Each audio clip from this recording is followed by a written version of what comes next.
watch closely, and it's probably best if you do not try this at home. You could call these guys real-life Spider-Men, yet despite leaping a tall wall in a single bound, they'll tell you there's nothing superhuman about them. It's finding your own path, going through an environment, kind of working with it rather than against it. I'm almost in fear for my life up here. That's 23-year-old Billy Hughes. Long way down. The rest of this 8-man group called the Tribe know him as Skipper. I do like jumping. 3 years ago, this former competitive diver from Vienna traded the pool for the urban jungle gym after stumbling upon a thing called parkour.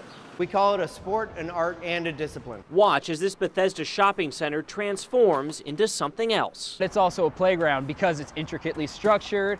There's a lot of walls, there's a lot of railings to play on. We don't want to destroy anything. We just want to use this intricately structured shopping mall to its fullest potential.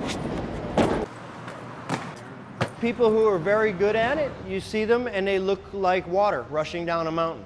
Nothing stops them, nothing changes their momentum, nothing even seems to slow them down.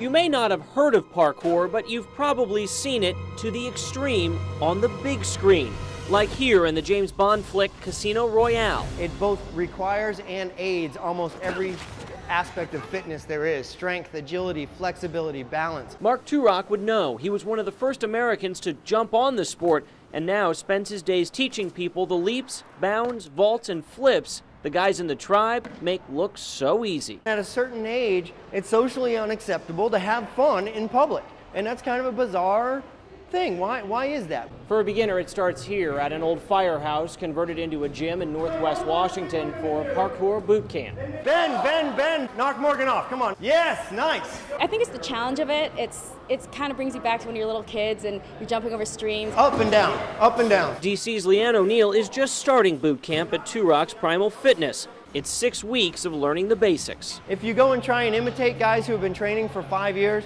you will get hurt. Safety is a big factor. That's the first thing we learn, is how to land properly without damaging your knees, how to jump properly without damaging your ankles. But after just 2 sessions, O'Neill says she's already seeing the world differently. Now I walk around the streets looking at things. I'm like, ooh, I can jump over that. And one day soon, she probably will.